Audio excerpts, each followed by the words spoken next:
In today's video, I'm going to teach you how to enable SSO on Salesforce. To follow along, make sure you're logged in as a Salesforce admin and that you have the details from your identity provider ready. If you have a SAML metadata file or a metadata URL, keep it handy. If not, you can still enter the settings manually. I'll walk you through the full flow, explain what each option does, and share a few tips so you set it up confidently the first time. Start on your Salesforce homepage. Open the Quick Settings menu from the gear icon, then choose the option to open the Advanced Setup area. This takes you into the Setup workspace, where all org-level configuration lives. In the Quick Find search box on the left, start typing the word Sign. From the filtered results, select Single Sign-On Settings. This is where you enable and manage SAML for your org. On the Single Sign-On Settings page, check the box to enable SAML. If you see a note indicating there are currently no SAML Single Sign-On settings, that simply means you haven't created a connection yet. Exactly what we're about to do. Click Edit if the page requires it to allow changes, and make sure SAML enabled is turned on. You'll also notice a link to the SAML Assertion Validator. Go ahead and open that tool. It's designed to help you troubleshoot authentication responses from your identity provider. You can reference it later when you test.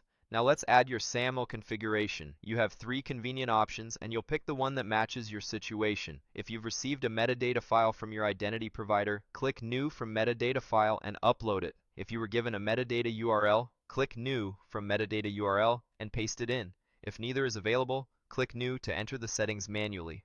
All 3 paths bring you to the same end goal, a completed SAML connection, so choose the method that saves you the most time.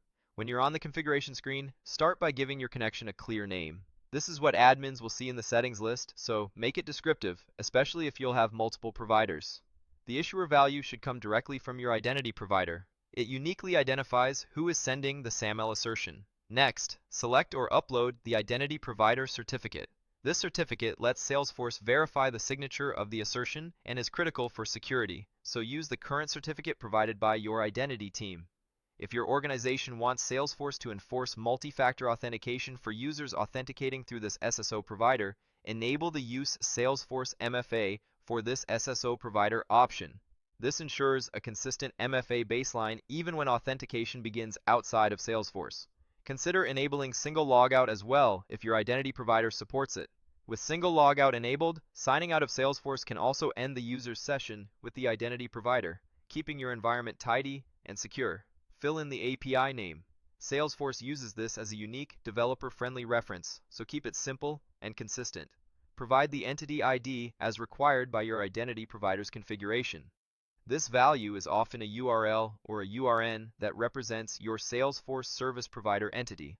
If your setup includes provisioning users from the identity provider into Salesforce, turn on User Provisioning Enabled. This option is only applicable if you've designed your flow around automated user creation or updates. When you're done, click Save to store the configuration. If you need to set up another provider right away, use Save and New to jump straight into a fresh form. If you're reviewing changes and decide not to proceed, choose Cancel to discard edits. After saving, return to the SAML Assertion Validator to test a login response from your identity provider.